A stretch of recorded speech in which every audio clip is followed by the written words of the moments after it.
Hello, welcome back to my channel and another arty stuff vlog where I'm going to talk about some things that I've done this week and last week, and yeah, just do a bit of a catch up. This particular day, this was filmed last week, and I decided that I wanted to paint a still life and play around with some oil paints as well.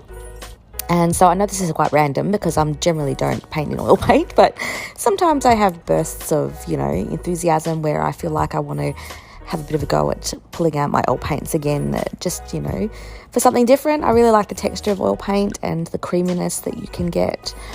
And so I started this painting a few days prior to filming this, and then I finished it off this day in the studio. So I prefer to use odorless solvent. That's what you can see that I'm pouring into the jar. And this is what I had on the canvas after the first day. So I painted this in 2 sessions. So this was all painted in the first session, and then I let it sort of dry a little bit, and then I worked on it on this day a little bit more and added in some more depth and details and things like that. So now, in my last video, I did ask you guys to ask me some questions, and so I'm going to go through the comments and answer some questions that you guys brought up while you're watching me do this little painting. So one of the questions I got was in regards to painting on paper. Someone asked me if I gesso the paper first before I paint with acrylic on it, and generally speaking, no, I don't. Because I tend to put down a coat of acrylic onto the paper as like a bit of an underpainting, I find that achieves the same thing as what gesso would anyway. I just add like a wash of acrylic paint because I always like to paint on like a surface that's got colour on it. And so when I lay that layer of acrylic paint down, it essentially does the same thing that a coat of gesso would do anyway. So you could definitely put down a coat of gesso and then paint, but I feel like that's an extra step that I don't necessarily need to do. So no, I don't gesso it. And I do find that the paper does flatten out. While you're painting on it, if it's a bit of a thinner paper, it will curl a bit. But once the paint and the paper dries thoroughly, you can sort of press it between some books or some other paper, and it will flatten out. I don't really have too much of a problem with the paper curling, especially if I use a sort of more heavier body paper. The same person also asked me if I use a fixative on my works on paper, especially after using Watercolour 2. Yes, I do. I do either give it a coat of fixative, like just general pastel fixative, or I also have a spray varnish, which is a gloss spray varnish, and you can use that as well.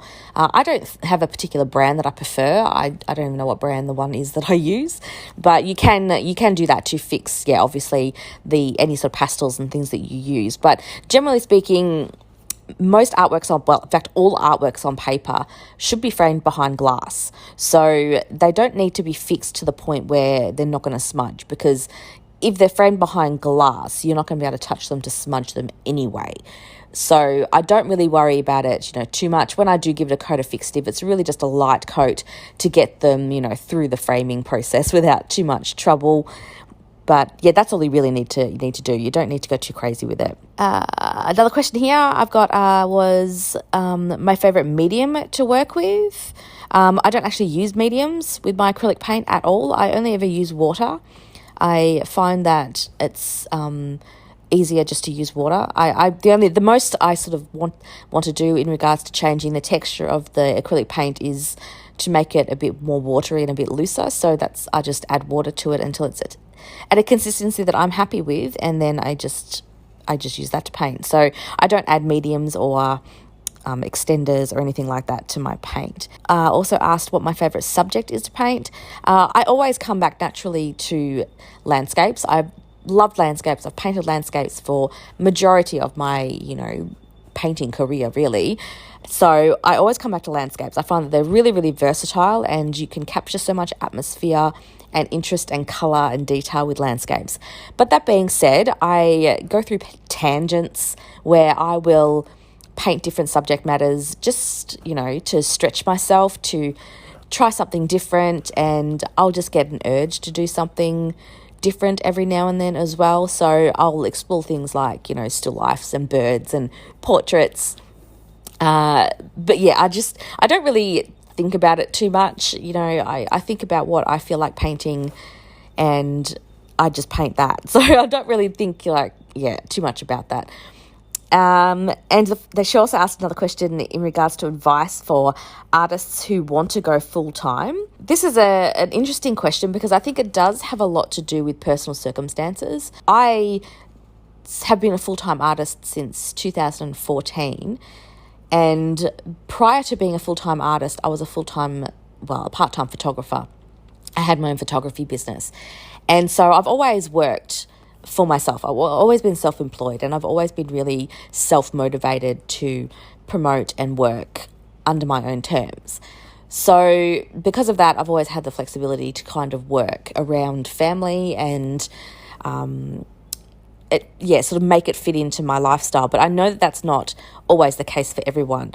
So I also, obviously have a partner who works full-time as well. So financially, I was able to dedicate time to practicing my art early on in my career without having to worry about, whether I'm selling work or not.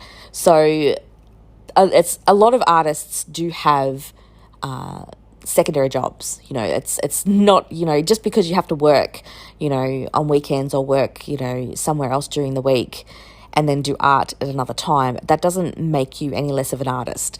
We all have to eat, we all have to pay bills, we all have to, survive. So being a full-time artist doesn't necessarily always mean that you are only working as an artist. You can be an artist that's selling their work successfully and still have another job.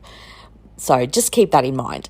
But at the same time, it's a big, scary sort of leap, I guess, to trust that you can rely on your art. So until you get to a point where you are able to make an income on a regular basis and you know that the money is going to be coming in quite frequently, I wouldn't just totally quit everything and rely on your art. It needs to be something that happens cohesively with, your life in general. So if you're already working a job and, that's paying the bills, allow your art practice to develop to the point where it's, matching that, or, it's taking over what you're already earning, and then you can start to think, okay, well, I can stop working at, blah, blah, blah now because my art is taking over.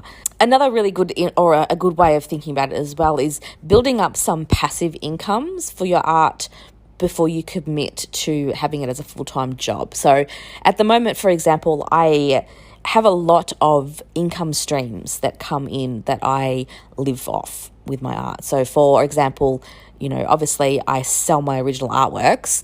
I sell them through my website. I also have a few galleries that I sell them through. So I have income coming in from my art sales, but on top of that, I also have income through teaching. I teach in-person workshops.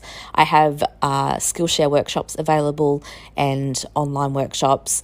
So I have income coming in from that as well. I have a licensing agent that licenses my artwork out to companies for surface designs and things. So I have royalties and income coming in from that as well. So there's a few different income streams. I'm not just relying on my art sales alone. I have a few other ways that my art is making money for me. And some of those are quite passive. Like, for example, the online Skillshare videos. It's a pretty good example. Once I've produced that video, uploaded it to Skillshare, it becomes a passive income because besides coming in and replying to comments and helping people out every now and then, it just kind of clicks away in the background, and every month I receive a payment from that. So it becomes income that I don't need to rely on or think about too much. I just keep adding new videos once a month, and the income just comes from that. So it means that I know that there's a steady amount coming in from Skillshare, and so that means that I don't have to have as much pressure on myself to produce and sell original artworks all the time. So I think I'll have to come back in another video and answer some more of those questions because there was quite a few of them and that was just touching the surface. So thank you to everyone who did ask questions as well. It's really helpful to know what you guys want to hear from me and what information you would find useful and helpful. So yeah, I'll just keep referring back to those questions over the next few videos. And here I am just quickly packaging up an original artwork that's sold. So speaking of original artworks, this is a time-lapse of me packing up one of the larger ones that I sold this week. So something else that happened this week as well was that I did go down to my local art shop. So my local art shop is about 45 minutes away from me. So I don't get to go there in person very often. I still purchase from them online, but occasionally I get a chance to actually wander down there in person. And so this is the art shop. It's actually called the art shop, and it's in Bayswater. And so I actually came down here this day to buy varnish, but, you know, of course, no artist can walk into an art shop and just walk out with varnish. So, of course, I bought some other things. So I got, you know, I wasn't too bad, but I did purchase some things that I needed and also some things that I didn't needed that I just wanted to try out. So I'm going to show you what I bought. So this is like a bit of a mini art haul part of the video. So the first thing I picked up was a few more colours of the Eco Line acrylic ink or water-soluble inks. So there's these 3 colours. I can't remember the colours' names. I probably should write it down. But you can see the numbers there. The numbers are on the front, so you might be able to work out what the colours are. But yeah, I kind of wanted some more sort of neutral kind of colours. So there's like a greeny colour. That one in the middle is like a really pale apricot colour, and then a red. And I also caved and purchased some Daniel Smith watercolours. Now, I am really far behind, you know, the trend with Daniel Smith. I have never owned Daniel Smith watercolours before. I've been aware of them for quite some time, but because I'm not really that much of a watercolour artist, I was like, I don't really need them. I'll make do with the watercolours I have. So up until this point, I've been using mostly the Prima watercolour sets, the like watercolour confection sets.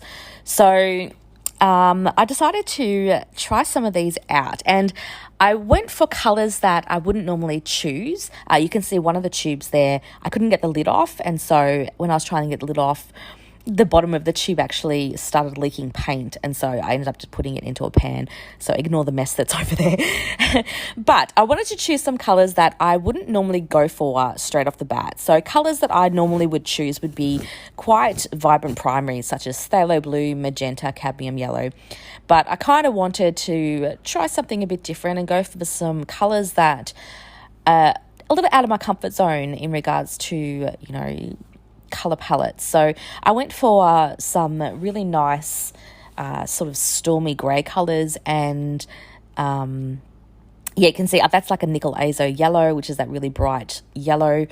And I really, really love that granulation look that you get in these watercolours, and that's kind of why I wanted to play around with them, because I like that sort of effect that you get. And as far as I know, Daniel Smith is like the best for that. So yeah, and actually since I filmed this part about a week ago, and since this part was filmed, I've actually gone back and purchased a few more colours because I loved them. I think that they are so much fun. They are so pretty and fun to work with because you just get that randomness, and they're so, I don't know. But the colours that I got, for those that are interested, it was, let's see if I can remember what they're called. There was Shadow Violet, is it Moonglow?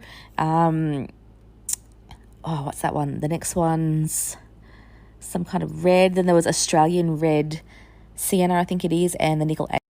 So this is Editing Claire. I'm just editing that video here where I was trying to think of the colours, and I thought I'd actually get them out and show you. And you can see I have my little editing buddy Beanie here, who could not possibly get any closer to my laptop. But yeah, so I do. This is all my Daniel Smith watercolors that I got. So in the first set of shopping, I got the Nickel Azo Yellow,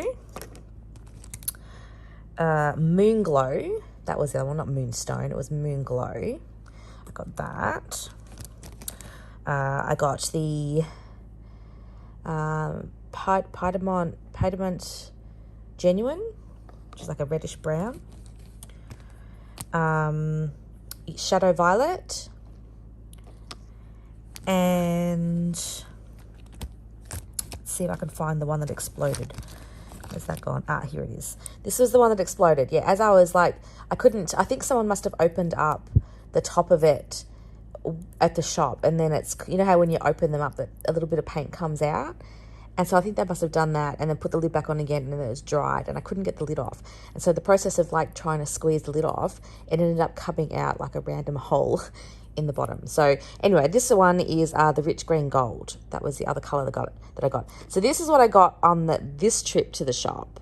And then, because I loved them so much and I couldn't resist, I then went back and I've got the green Apartheid Genuine. I got, oops, this is Rose of Ultramarine. Yes, Rose of Ultramarine. This was highly recommended by people.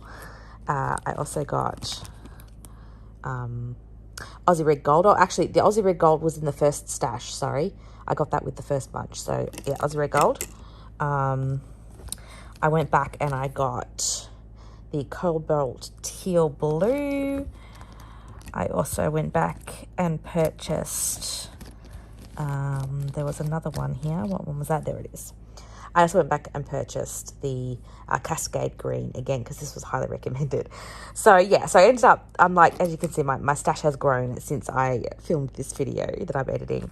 And these are some of the other watercolors that I had that I also added to that little bird palette. So the blue that's in there is this, which is actually a really, really old tube. I think it was like actually originally my grandfather's. It was in a whole bunch of art materials that I got from him when he moved into his retirement home. So it's called Intense Blue and it's by Cotman. So who knows how old that you know is, but it's a really nice blue. It's very similar to Phthalo blue.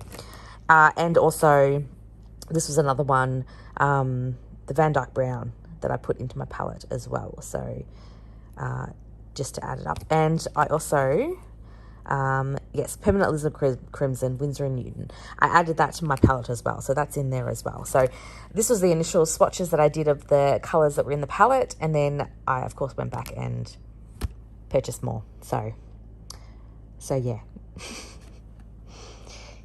Mummy has a bit of an obsession, doesn't she?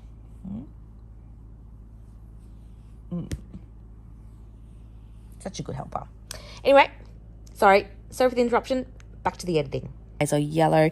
Since then, I have gone back and I've purchased the Rose of Ultramarine, which was recommended to me by some people, as well as Cascade Green and Teal. So I bought this little tin at my local post office. It's just a little metal tin. And when I bought the watercolours, I did buy half pans to put them in. And so what I've done is I've added magnets to the bottom of those little half pans, and I've just squeezed the watercolours into the half pans. And so this little tin is my Daniel Smith tin. That being said, there is actually two colours in the palette that are not Daniel Smith colours. I added in a blue that I had. It's it's like a phthalo blue. Even though I said I wanted to avoid colours I would normally pick, I ended up having a phthalo blue in a different brand that I squeezed into this palette anyway. Intense Blue, that's what it's called. That's the Intense Blue that you see. And Van Dyke Brown.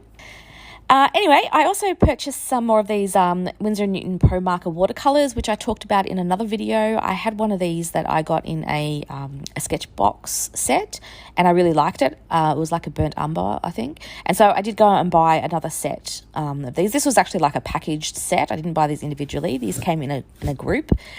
But they're really nice sort of landscape / sky colours. So again, there's like some nice yellows and a pink, a blue, and two kind of greys. And this is what they look like once you water them down, because they are quite intense as a pen. But then when you add water, they do go a little bit paler.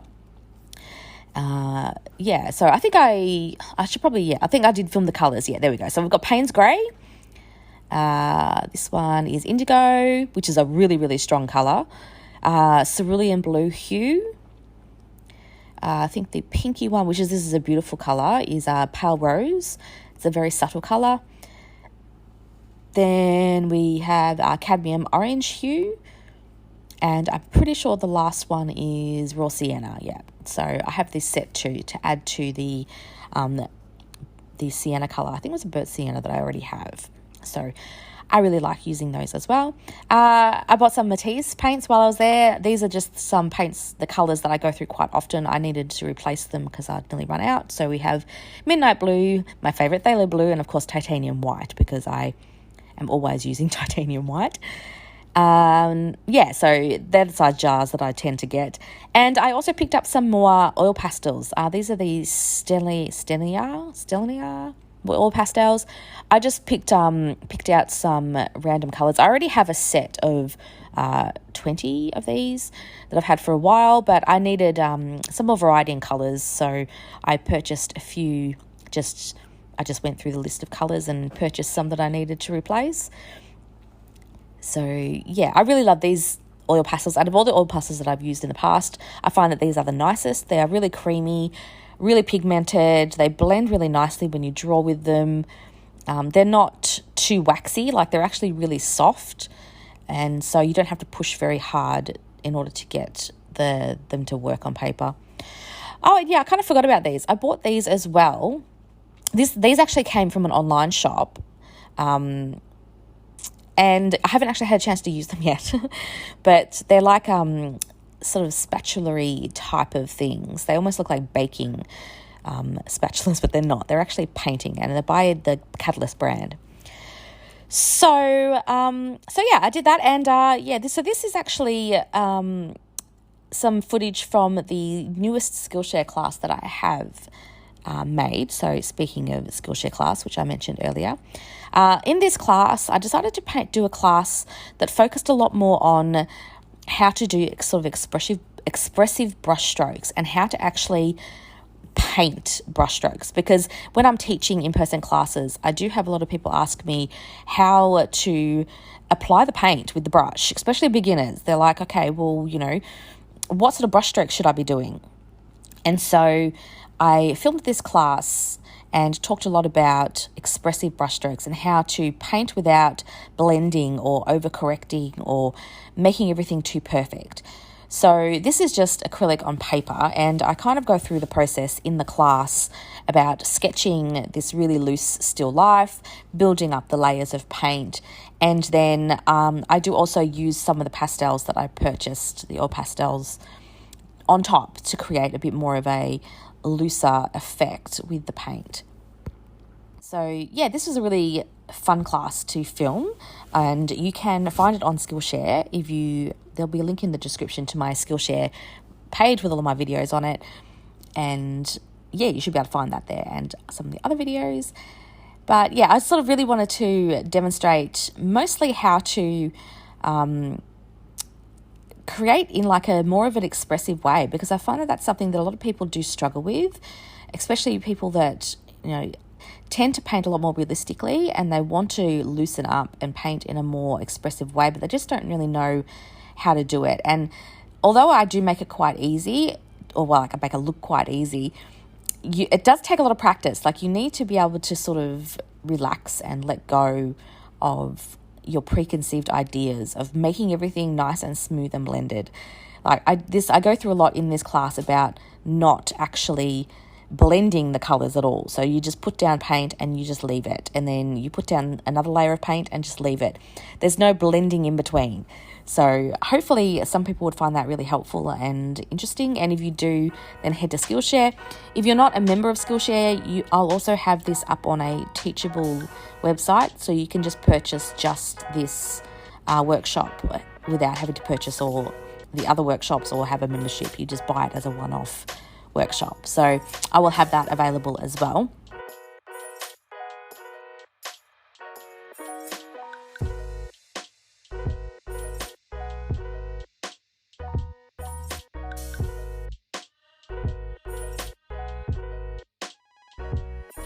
This was the finished artwork from the class in a whole, but the first step in this class or this painting was actually taped off this one large piece of paper into 4 separate pieces, similar to what I did with the abstract painting that I showed on YouTube a few months ago. I taped up and sectioned off this large piece of paper. So then I was able to cut it up into 4 individual paintings, which again added another element of abstractness and unpredictability, because you didn't really know where the painting would get cut up because you were treating it as like one whole painting. So these are the individual artworks that I ended up with from that one large painting, if that makes sense. And I really like doing this. Like I have mentioned this in the other video where I did this technique, which was the abstract painting video. It really helps to make it unpredictable, and it randomizes, the compositions. And so you end up with really interesting compositions that you wouldn't necessarily have been able to create naturally. So the placement of everything, it gets, you're kind of left with like this surprise at the end of it all, which is really fun. Well, that's it from me today. I hope that you enjoyed this video, and make sure to like and subscribe if you haven't already, because it helps my channel grow and it helps me to be seen by other people that might be interested. And I'll see you next time.